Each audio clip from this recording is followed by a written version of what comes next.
একটা প্রান্তে এসে একটা খুশবু পেলেন। সুবহানাল্লাহ।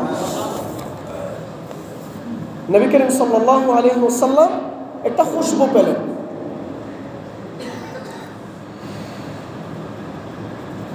ইবনে মাজার 4030 নম্বর হাদিস, উবাই ইবনে কাব রাদিয়াল্লাহু আনহু লম্বা হাদিস বর্ণনা করছেন। তো লম্বা হাদিসের আমি শুধু সামান্য অংশটুকু বলবো আপনাদেরকে। আন্নাহু লাইলাতা উসরিয়া বি ওয়াজাদা রিহান তাইয়্যিবাহ, সুগন্ধি বাতাস নবী করিম সাল্লাল্লাহু আলাইহি ওয়াসাল্লাম পেলেন যখন তিনি মেরাজে গমন করছিলেন।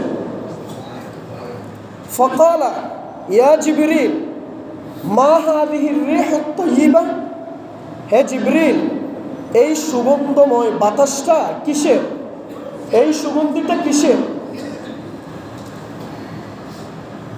তখন জিবরাইল আলাইহিস সালাম বললেন, ক্বালা হাদিহি রিহু কবরিল মাশিতাতি ওয়া বানাইহা ওয়া যাওজিহা, এটা হচ্ছে ওই কবর থেকে সুগন্ধি আসছে যেই কবরের মধ্যে একজন কেশ বিন্যাসকারিণী, চুল যিনি আশ্রাত ওই রকম একজন কেশ বিন্যাসকারিণী এবং তার দুইজন সন্তান এবং তার স্বামীর কবর থেকে সুগন্ধিগুলো আসছে। সুবহানাল্লাহ। নবী করিম সাল্লাল্লাহু আলাইহি ওয়াসাল্লাম মনে করেছিলেন জান্নাতের সুগন্ধ পাচ্ছেন। জিবরাইল আলাইহিস সালাম বললেন, না ইয়া রাসূলুল্লাহ, এটা হচ্ছে মিশরের এমন একটা জায়গা যেই জায়গার মধ্যে এমন একজন মহিলার কবর রয়েছে, তার স্বামী এবং দুই সন্তান সহ একটা কবর রয়েছে, যে কবর থেকে সুগন্ধি আসছে। সুবহানাল্লাহ। কেন আসছে? লম্বা হাদিসের সেগুলো বর্ণনা করছেন। আপনারা জানেন মিশরের বাদশাহ রাজার নাম কি ছিল? ফেরাউন। বনি ইসরাইলের যুগে এই ফেরাউন, তার একজন কন্যা ছিল আর কন্যার জন্য একজন দাসী ছিল। কন্যার জন্য একজন দাসী ছিল যে তার চুল আঁচড়াইত। স্বাভাবিকভাবে চুল আঁচড়ানোর সময় হঠাৎ একদিন চিরুনি তার হাত থেকে পড়ে গেল। হাত থেকে পড়ে যাওয়ার পরে ওই যে চিরুনিটা নেওয়ার সময় তখন বলছিল বিসমিল্লাহ। বলেন তো বিসমিল্লাহ। যে কোনো কিছু করার পূর্বে, ভালো কাজ যে কোনো কিছু করার পূর্বে কার নাম নিতে হয়? আল্লাহ। ওই মহিলা নিলেন কার নাম? আল্লাহর নাম। কিন্তু সেই যুগে নাম ছিল একটাই, সব জায়গায় নাম হবে কার? ফেরাউন। সব জায়গায় নাম হবে কার? 16-17 বছর দেখেন না, সব জায়গায় এক নাম, শুধু এক নাম, আর কারো নাম নেই। সব জায়গায় যেখানে যায় নিজের বাবার নাম লাগাই দিছে কি দেয় না? সব জায়গায় এক নাম, আর কোনো নাম নিতে পারবেন না। নাম নিলে আপনার বিরুদ্ধে জেল জরিমানা। ওই একই রকম ফেরাউন বলল যে না, আর কারো নাম নেওয়া যাবে না, শুধু আমার নাম নিতে হবে। একটা চুল মাটিতে পড়ে গেল, সেটা চিরুনি, সেই চিরুনিটা নেওয়ার সময় ফেরাউনের নাম নিতে হবে। কত বড় জালেম দেখেন। নাউজুবিল্লাহ। বিসমিল্লাহ বলা যাবে না, কারণ বিসমিল্লাহ বলার মাধ্যমে কার স্বীকৃতি দিল? আল্লাহর স্বীকৃতি দিল। তো ফেরাউনের ধর্ম হচ্ছে আল্লাহর স্বীকৃতি দেয়া যাবে না, কারণ সেই তো ঘোষণা করেছিল আনা রাব্বুকুমুল আ'লা। সম্মানিত হাজরিন, সে ফেরাউনের কন্যা এবার হঠাৎ আশ্চর্য হয়ে জিজ্ঞেস করলো, তুমি কার নাম নিলে? বলল, আমি বিসমিল্লাহ বলে আমি আল্লাহর নাম নিলাম। সুবহানাল্লাহ। ফেরাউনের কন্যা বলল, এবার এটার পরিণতি কি তুমি জানো? আমার বাবা হচ্ছে এই দেশের শাসক, আমার বাবা হচ্ছে এই দেশের রাজা বাদশাহ, আমার বাবার হুকুমে সব কিছু চলে। আমার বাবার বিরুদ্ধে কেন গেলে? মহিলা বলল, আমি তো তোমার বাবার বিরুদ্ধেও গেলাম না, কোনো কিছুই বললাম না, শুধুমাত্র আমি ওই আল্লাহর নাম নিলাম যে আল্লাহ আমাকে আপনাকে সৃষ্টি করেছে। ফেরাউনের কন্যা এবার রাগে অগ্নিশর্মা হয়ে বাবার কাছে গেল, ফেরাউনের কাছে গেল, বাবাকে বলল, বাবা, আমার ওই দাসী যে আমাকে চুল আঁচড়াই দিত, ভাবতাম সেটা আমার দলের, কিন্তু দেখা যাচ্ছে সেটা আপনার নাম আর নেয় না, এখন এমন একজনের নাম নেয় যিনি নাকি আপনাকেও সৃষ্টি করেছেন, আমাকেও সৃষ্টি করেছেন। সুবহানাল্লাহ। ফেরাউন গুসা এবার বলল যে ঠিক আছে, তাড়াতাড়ি নিয়ে আসো। কাকে? দাসীকে নিয়ে আসো। দাসীকে নিয়ে আসা হলো। বিভিন্ন বর্ণনা আছে। দাসীর 2 জন সন্তান ছিল, 7 জন সন্তান ছিল, এরকম বর্ণনাও আছে। 5 জন সন্তান ছিল, দাসীর একজন হাজবেন্ড ছিল। দাসীকে নিয়ে আসা হলো।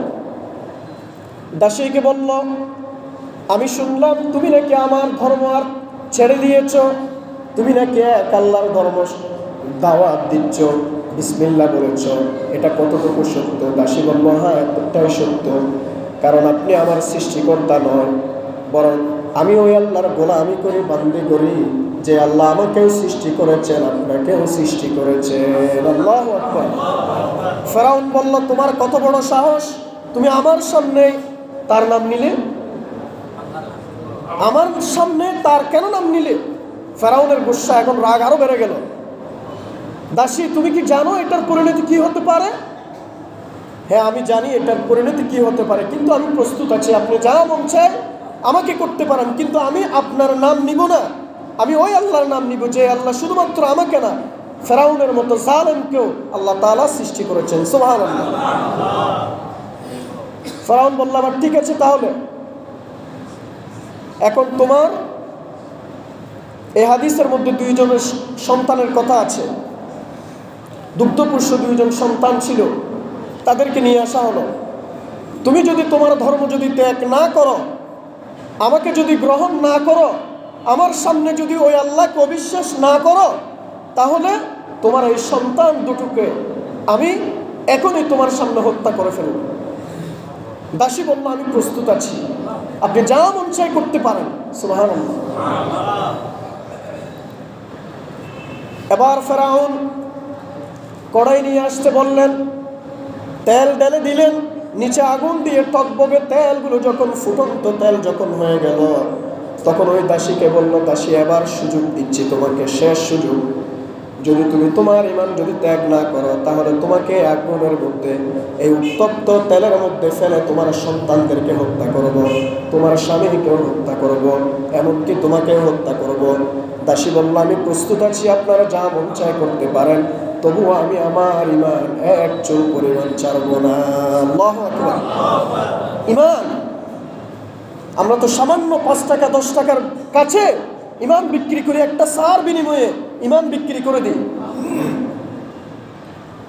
একটা চা খাওয়াইলে আমি তার পক্ষে রায় দিয়ে দিই, অথচ নিজের 2টো সন্তান, নিজের স্বামী, নিজেকে আগুনের মধ্যে দিয়ে দিবে, ফুটন্ত তেলের মধ্যে দিয়ে দিবে, বলছে সোজা সামনাসামনি। তবু একজন দাসী, তিনি আমার মতো আপনার মতো বেশি কোনো শিক্ষিত ব্যক্তি না, একজন দাসী, তিনি বলছে, না, আমি আমার সব কিছু দিলেও আমি তোমাকে গ্রহণ করতে পারি না, আমি আমার ঈমানকে ছাড় দিতে পারি না। সুবহানাল্লাহ। সম্মানিত হাজিরিন, এবার ফেরাউন বলল, ঠিক আছে, তার স্বামীকে সেখানের মধ্যে দিয়ে, ওই উত্তপ্ত তেলের মধ্যে দিয়ে তার সামনে মাছ ভাজা করার মতো করে, কয়লার মতো করে ফেললো, ভেজে কয়লার মতো করে ফেললো। এবার বলল, ঠিক আছে, এখনো সুযোগ দিলাম। মহিলাকে বলল, তোমাকে সুযোগ দিলাম, তুমি তোমার ধর্ম ত্যাগ করে দাও। মহিলা বলল, না, তাহলে তোমার সন্তানদেরকে দিয়ে দাও। সন্তানদেরকেও একজনকে দিয়ে দিল, আরেকজনকে যখন, একজনকে আগুনের মধ্যে তখন দিয়ে দিল, আরেকজনকে যখন মার থেকে তখন দুধ পান করতেছে, তখন যখন নিয়ে ফেলতেছে, তখন মায়ের চোখ দিয়ে একটু পানি আসতেছে। মায়ের চোখ দিয়ে একটু পানি আসতেছে, কি কারণে? যে নিজের সন্তান, স্বামী হারালো, সন্তান হারালো, একটু দুধ পান করতে দিচ্ছে না, কেমন জালিম। এবার ফেরাউনকে ওই মহিলা বলল, ঠিক আছে, তোমার মন যা চায় করতে পারো। এখন তারা তো আবার মনে করেছে ওই মহিলা আবার ভয় পেয়েছে কিনা, চোখ দিয়ে পানি আসতেছে, এই জন্য আল্লাহ তাআলা তার হিকমা, আল্লাহ তাআলা তার কুদরত প্রকাশ করলেন। সেটা কি? ওই মাসুম বাচ্চা, 6 মাসের মাসুম বাচ্চার মুখ দিয়ে কথা বের করে দিলেন। সুবহানাল্লাহ। ওই মাসুম বাচ্চা তখন কথা বললেন, মা, আপনি ধৈর্য ধরেন, আমরা জান্নাতে চলে যাব, জান্নাতের সুগন্ধ পাচ্ছি। সুবহানাল্লাহ। মা আবার বুঝতে পারলেন মাসুম বাচ্চা তো কথা বলার কোনো বিষয় না, 6 মাসের বাচ্চা তো সাধারণত কথা বলতে পারবে না, যেহেতু কথা বলেছে সুতরাং আল্লাহ আমার পক্ষে আছে। ফেরাউনকে বলল, তুমি আমার যা কিছু মন চাই সব কিছু করতে পারো, তবু আমি আমার ঈমান ছাড়ব না। আল্লাহু আকবার। শেষ পর্যন্ত ফেরাউন ওই মহিলাকেও তার 2 সন্তান সবাইকে উত্তপ্ত তেলের মধ্যে দিয়ে মাছ ভাজা করার মতো করে ভেজে ফেলল। কিন্তু মহিলা তার পূর্বে বলেছিল, ও ফেরাউন, ও জালিম, তোমাকে একটা আবদার করছি, তুমি তো আমাকে আমার সন্তান থেকে মাহরুম করলে, স্বামী থেকে মাহরুম করলে, এমনকি আমার জীবনটাও তুমি নিয়ে নিচ্ছ। শুধু একটাই তোমার কাছে আরজ করছি, আমাকে যখন হত্যাই করে ফেলবে তাহলে আমার স্বামী, আমার সন্তান আর আমার হাড্ডিগুলো একটা কবরের মধ্যে দিয়ে দাফন করিও। সুবহানাল্লাহ। যেহেতু হত্যাই করে ফেলবে, অন্তত আমার স্বামী, আমার সন্তান আর আমার হাড্ডি মাংস যেগুলো পোড়ার পরে যা থাকবে ওই হাড্ডিগুলো একটা কবরের মধ্যে রাখিও। সুবহানাল্লাহ। তখন ফেরাউন বলল, ঠিক আছে। ফেরাউনও ওই কাজটাই করেছিল, একটা কবর করে সেখানের মধ্যে মহিলার হাড্ডি আর তার স্বামীর হাড্ডি, বাচ্চাদের হাড্ডি একসাথে রেখেছিল। নবী করিম সাল্লাল্লাহু আলাইহি ওয়াসাল্লাম মেরাজের রজনীতে যখন গমন করছেন, মিশরের ওই প্রান্ত যখন অতিক্রম করছেন, তখন জান্নাতের সুগন্ধ পাচ্ছিলেন ওই কবর থেকে। সুবহানাল্লাহ। তখন জিবরাইল আলাইহিস সালাম বলছিলেন, ইয়া রাসূলুল্লাহ, এটা জান্নাতের সুগন্ধি নয়, এটা হচ্ছে ওই মহিলার কবরের সুগন্ধি, যেই মহিলা তার জীবনটা আল্লাহর রাহে দিয়েছিল। সুবহানাল্লাহ। ইবনে মাজাহ 4030 নম্বর হাদিস। সম্মানিত হাজিরিন, মেরাজের রজনীর এটাও একটা শিক্ষা। নবী সাল্লাল্লাহু আলাইহি ওয়াসাল্লামকে এটা দেখালেন আল্লাহ তাআলা, তার কুদরত দেখালেন। একজন দাসী তার ইমানের পরীক্ষায় কিভাবে উত্তীর্ণ হলেন। আমি আপনি ইমানের পরীক্ষায় কতটুকু উত্তীর্ণ হতে পারি? আমি আপনি তো একটা আবুল বিড়ি দিলেও তার পক্ষে রায় দিয়ে দিই, ঠিক কিনা? সম্মানিত হাজিরিন, নবী করিম সাল্লাল্লাহু আলাইহি ওয়াসাল্লাম বাইতুল মুকাদ্দাসের ফিলিস্তিনের ওখানে আসলেন, বাইতুল মুকাদ্দাসে আসলেন। তার বোর্রাকটা, তিনি ওই বাহনটা, এখানে অনেক মতভেদ আছে, অনেক বর্ণনা আছে, আমি সেদিকে যাচ্ছি না, কোথায় বন্ধ করেছিলেন, কোথায় কি করেছিলেন। যা হোক, সেখানে সমস্ত নবীদেরকে তিনি সাথে নিয়ে ইমামতি করেছিলেন। সুবহানাল্লাহ। সেখানে তিনি ইমামতি করার মাধ্যমে প্রমাণ হয়ে গেল আমার নবী, আপনার নবী ইমামুল আম্বিয়া, ইমামুল আম্বিয়া, সমস্ত নবীদেরও নেতা, সমস্ত নবীদেরও নেতা। সুবহানাল্লাহ। এরপরে নবী করিম সাল্লাল্লাহু আলাইহি ওয়াসাল্লামকে আল্লাহ তাআলা মেরাজ করালেন, ঊর্ধ্বগমন করালেন। গত জুমায় হাদিসটা বলেছিলাম, লম্বা হাদিস। নবী করিম সাল্লাল্লাহু আলাইহি ওয়াসাল্লামকে প্রথম আসমানে তোলা হলো।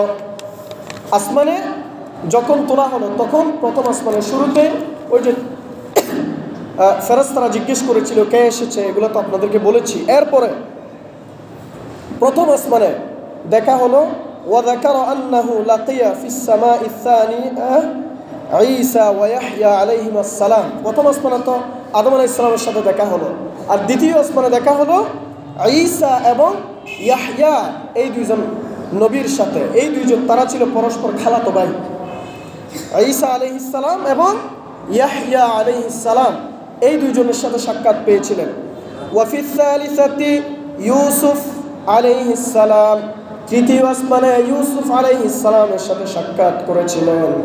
ওয়া ফির রাবিআতি ইদরিস, আর চতুর্থ আসমানে ইদরিস আলাইহিস সালামের সাথে সাক্ষাৎ পেয়েছিল। ওয়া ফিল খামিসাতি হারুন আলাইহিস সালাম, পঞ্চম আসমানে হারুন আলাইহিস সালামের সাথে সাক্ষাৎ হয়েছিল। ক্বালা সুম্মা ইনতালাকনা حتى انتهينا إلى السماء السادسة فأتيت على موسى عليه السلام। আর যখন তিনি ষষ্ঠ আসমানে গেলেন, তখন দেখতে পেলেন মুসা আলাইহিস সালামের সাথে। সুবহানাল্লাহ। ফাসাল্লামতু আলাইহি, আমি মুসা আলাইহিস সালামকে সালাম দিলাম। ফাকালা মারহাবান বিল আখিস সালিহ, মারহাবা। সমস্ত নবী, এগুলো বিভিন্ন হাদিসে আসছে। তখন মুসা আলাইহিস সালামকে যখন সালাম দিলেন, মুসা আলাইহিস সালাম বললেন, মারহাবান, হে আমার সৎ নবী, আপনাকে সালাম। ফালাম্মা জাওয়াযাতহু বাকা ফানুদিয়া মা ইউবকিকা ক্বালা রাব্বি হাযা গুলামুন বা'আসতাহু বা'দি ইয়াদখুলু মিন উম্মাতিহিল জান্নাতি আকসারু মিম্মা ইয়াদখুলু মিন উম্মাতিস সাবিআতি ফাআতাইতু আলা ইব্রাহিম। এরপর মুসা আলাইহিস সালামকে অতিক্রম করে চলে গেলেন। তখন আল্লাহর নবী দেখতে পেলেন মুসা আলাইহিস সালাম কান্না শুরু করেছেন। ষষ্ঠ আসমানে মুসা আলাইহিস সালাম কান্না শুরু করে দিলেন। আওয়াজ আসছে, মুসা, কেন তুমি কাঁদছো? মুসা আলাইহিস সালাম যখন জবাব দিলেন, রব্বি হাযা গুলামুন বা'আসতাহু বা'দি ইয়াদখুলু মিন উম্মাতিহিল জান্নাতা আকসারু মিম্মা ইয়াদখুলু মিন উম্মতি। এ বালককে, মানে মুহাম্মদুর রাসূলুল্লাহ সাল্লাল্লাহু আলাইহি ওয়াসাল্লামকে, এ বালককে আপনি পাঠিয়েছেন আমার পরে।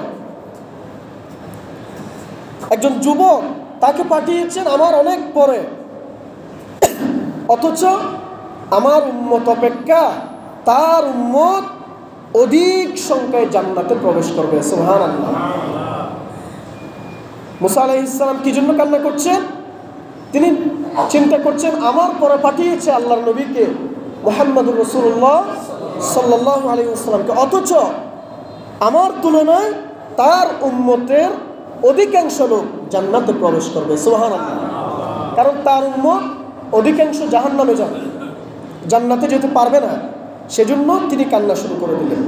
আর সুম্মান তালাকনা হাত্তা ইনতাহাইনা ইলাস সামাইস সাবিআ ফাআতাইতু আলা ইব্রাহিম। আর সপ্তম আসমানে যখন তিনি গেলেন, সর্বশেষ আসমান সপ্ত আসমানে যখন গেলেন, তখন দেখতে পেলেন ইব্রাহিম আলাইহিস সালামের সাথে। সম্মানিত হাজিরিন, প্রথম আসমানে আদম আলাইহিস সালামকে কি অবস্থায় দেখেছিলেন সেটাও বুখারীর 3342 নম্বর হাদিসে আসছে। ফালাম্মা আলাউনা সামাআ ইযা রাজুলুন আন ইয়ামিনিহি আসওয়িদা ওয়া আন ইয়াসারিহি আসওয়িদা। আমরা যখন আকাশে আরোহণ করছিলাম, প্রথম আসমানে কথা, এর আগের প্রথম আসমানে কথা আসছে, ইযা রাজুলুন আন ইয়ামিনিহি আসওয়িদা, একজন লোকের ডান পাশ দিয়ে একদল লোক বসে আছে, ওয়ান ইয়াসারিহি আসওয়িদা, আর একদল লোক তার বাম পাশ দিয়ে বসে আছে। ফাইযা নাযারা কিবালা ইয়ামিনিহি দাহিকা ওয়া ইযা নাযারা কিবালা শিমালিহি বাকা। আর ওই লোকটি তার ডান দিকে যখন দেখেন তখন হাসেন, আর তার বাম দিকে যখন দেখে তখন কান্না করেন। ফাকালা, আর তখন তিনি বললেন, মারহাবান বিন নবী সালেহ, মারহাবা, হে নেক নবী, সালেহ নবী, ওয়াল ইবনু সালেহ, হে নেক সন্তান, মারহাবান। কুলতু, নবী সাল্লাল্লাহু আলাইহি ওয়াসাল্লাম বললেন তখন, কুলতু, আমি বললাম, মান হাদা ইয়া জিবরিল, এ জিবরিল, এই লোকটা কে? তার ডানে কিছু লোক বসে আছে, বামে কিছু লোক বসে আছে। ডান দিকে দেখলে তিনি হাসেন, আর বাম দিকে দেখলে তিনি কান্না করেন, আর আমাকে সৎ নবী বলে আহ্বান করে, নেক সন্তান বলে আহ্বান করে আমাকে মারহাবা সম্বোধন করলেন। এই লোকটাকে ক্বালা, জিবরাইল আলাইহিস সালাম বললেন, হাযা আদম আলাইহিস সালাম, এটা হচ্ছে আদম আলাইহিস সালাম। সুবহানাল্লাহ। এটাকে আদম আলাইহিস সালাম। ওয়া হাযিহিল আসবিদাতু আন ইয়ামিনিহি ওয়া আন শিমালিহি নাসামু বানি, আর তার ডান এবং বাম দিকে তার সন্তানেরা বসে আছে। সুবহানাল্লাহ। ডান দিকে এবং বাম দিকে যে লোকগুলোর কথা বলছিল, এই লোকগুলো কারা? এই লোকগুলো হচ্ছে তার সন্তান। ফাআহলুল ইয়ামিনি মিনহুম আহলুল জান্নাহ, আর তার ডান দিকে যারা আছে, ফাআহলুল ইয়ামিন মিনহুম, তারা হচ্ছে আহলুল জান্নাহ, তারা হচ্ছে জান্নাতের অধিবাসী। সুবহানাল্লাহ। এখানে একটা সুন্দর একটা মেসেজ আছে এই হাদিসে। ভালো করে খেয়াল করেন, আমাদের জন্য শিক্ষা। নবী সাল্লাল্লাহু আলাইহি ওয়াসাল্লাম এই হাদিসটা কি বলছেন? ফাআহলুল ইয়ামিনি মিনহুম আহলুল জান্নাহ, ডান দিকে যারা তারা কিসের অধিবাসী? আহলুল জান্নাহ, তারা জান্নাতের অধিবাসী। ওয়াল আসওয়াদাতুল্লাতী আন শিমালিহি আহলুন নার, আর বাম দিকে যে লোকগুলো বসে আছে এই লোকগুলো হচ্ছে আহলুন নার তথা জাহান্নামের অধিবাসী। নাউযুবিল্লাহ। বাম দিকের গুলো কারা? জাহান্নামের অধিবাসী। ফাইযা নাযারা কিবালা ইয়ামিনিহি দাহিকা, এই জন্য আদম আলাইহিস সালাম যখন তিনি তার ডান দিকে থাকেন তখন তিনি হাসেন। ওয়া ইযা নাযারা কিবালা শিমালিহি বাকা, আর যখন তিনি তার বাম দিকে থাকেন এজন্যই তিনি কান্না করেন। সুবহানাল্লাহ। তাহলে এবার ভালো করে খেয়াল করেন, এই হাদিসের মধ্যে স্পষ্ট আসছে কি সবাই আদম আলাইহিস সালামের সন্তান, সেটা ঠিক আছে, কিন্তু এই সন্তানদের মধ্যে দুইটা দল হয়ে গেল, একটা দল ডান দিকের আর একটা দল বাম দিকের। ডান দিকেরটা জান্নাতি, বাম দিকেরটা জাহান্নামী। এখন আমাদের দেশেও সারা বিশ্বেও একটা দল আছে ডান দিকের লোক, আরেক দল আছে বাম দিকের লোক। নিজেদেরকে বামপন্থী পরিচয় দিতে তারা আবার ভালোবাসে, ঠিক কিনা? যারা বাম পরিচয় দিবে, আমরা বামপন্থী এই কথা বলবে, মূলত বুঝবেন তারা দুনিয়া থেকে তারা নিজেদেরকে জাহান্নামী পরিচয় দিচ্ছে, ঠিক কিনা? এটা হাদিস। আবার সূরা ওয়াকিয়ায় একই কথা আছে, ফাআসহাবুল ইয়ামিনি মা আসহাবুল ইয়ামিন ওয়া আসহাবুশ শিমালি মা আসহাবুশ শিমাল। সম্মানিত হাজরিন, এজন্য আমরা কি ডান দিকের প্রতীক হতে চাই না বাম দিকের প্রতীক হতে চাই? ডান দিকে। যদি ডান দিকের প্রতীক হতে চাই, কোরআন এবং হাদিসের কোনো বিকল্প নাই। আল্লাহ আমাদেরকে বুঝার তৌফিক দান করুন। এজন্য রাজনীতি করতে গেলেও আপনার কোরআন হাদিসই লাগবে, ডান দিকের ওই পরিচয়টা দেওয়া লাগবে। আপনি যখন বামের পরিচয় দিবেন, আমি বাম রাজনীতি করি, মনে রাখবেন আপনার এই বাম রাজনীতি শব্দের মাধ্যমে আপনি কুফরি করেছেন, ঠিক কিনা? ওয়াইদা নাযারা কিবালা শিমালিহি বাকা, এজন্য নবী আদম আলাইহিস সালাম বাম দিকে যখন দেখলেন তখন তিনি কান্না শুরু করে দিলেন। সুবহানাল্লাহ। কারণ ওই যে বাম দিকের গুলো কোথায় যাবে? জাহান্নামে যাবে। সম্মানিত হাজিরিন, নবী করিম সাল্লাল্লাহু আলাইহি ওয়াসাল্লাম এরপরে দ্বিতীয় আসমানে গেলেন, তৃতীয় আসমানে গেলেন, এভাবে যেতে যেতে ষষ্ঠ আসমানে কার সাথে দেখা হলো বললাম? মুসা আলাইহিস সালামের সাথে দেখা হলো ষষ্ঠ আসমানে। মুসা আলাইহিস সালাম তখন তার সাথে কি কথোপকথন হয়েছিল সেটা আমাদের জন্য বড় শিক্ষা।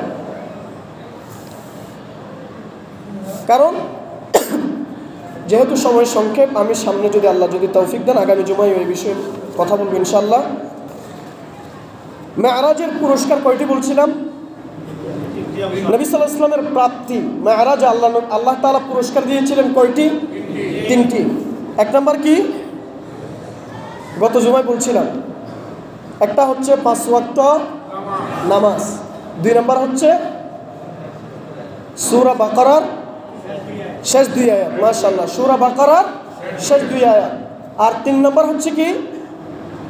শিরিক মুক্ত ইবাদত করে যে ব্যক্তি অন্য কোনো গুনাহ থাকলেও কিন্তু শিরিক করে নাই, শিরিক না করার পরে যদি সে মারা যায়, আল্লাহ তাআলা তার অন্যান্য গুনাহ ক্ষমা করে দেবেন। সুবহানাল্লাহ। উম্মতে মুহাম্মাদীকে আল্লাহ তাআলা এই সুযোগ দিলেন। এটা হচ্ছে মেরাজের রজনীতে আল্লাহ তাআলা এই 3টা পুরস্কার দিয়েছিলেন নবী করিম সাল্লাল্লাহু আলাইহি ওয়াসাল্লামকে।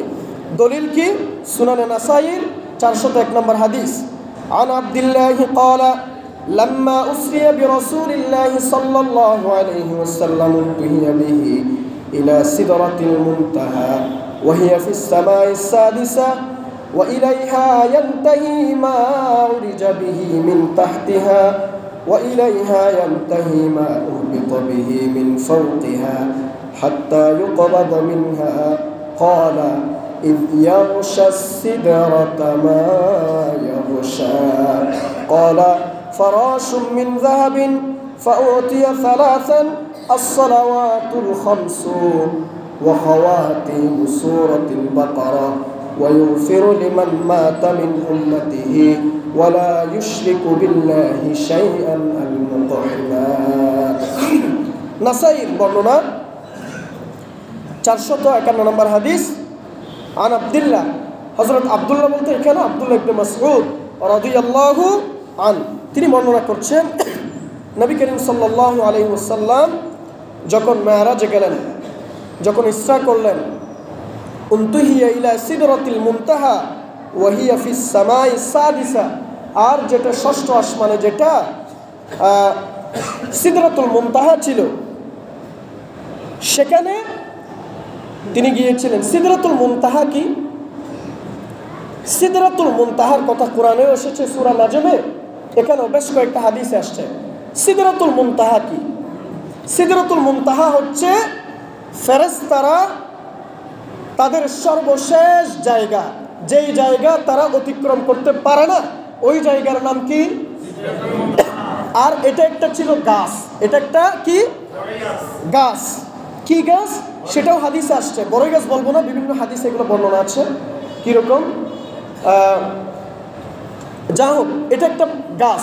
এখন দুটো হাদিস আসছে, একটা হাদিসে আসছে ওয়াহিয়া ফিস সামাই সাদিসা, এটা হচ্ছে ষষ্ঠ আসমানে, আর একটা হাদিসে আসছে এটা সপ্তম আসমানে। এখন দুটা হাদিসের মধ্যে বৈপরীত্য দেখা গেল কিনা? তাহলে এটার সমাধান কি? সমাধান হচ্ছে মুহাদ্দিসিনে কেরাম বলেছেন ওই গাছের গোড়া ছিল ষষ্ঠ আসমানে আর আগা ছিল সপ্তম আসমানে। সুবহানাল্লাহ, বুঝতে পারছেন এটার বিষয়টা? আবার সিদরাতুল মুনতাহা, এটা আমরা বলি মাঝে মধ্যে বলি, অনেকজনে এখন নামও রাখে মানুষের নাম, সিদরাতুল মুনতাহা, মেয়েদের নাম রাখে মুনতাহা, সিদরাতুল মুনতাহা। এই সিদরাতুল মুনতাহা এটা একটা গাছ, আর যে গাছ ষষ্ঠ আসমানে তার গোড়া আর আগা হচ্ছে সপ্তম আসমানে। সুবহানাল্লাহ। আর সপ্তম আসমানে হচ্ছে বাইতুল মামুর। সপ্তম আসমানে কি? বাইতুল মামুর। বাইতুল মামুর কি?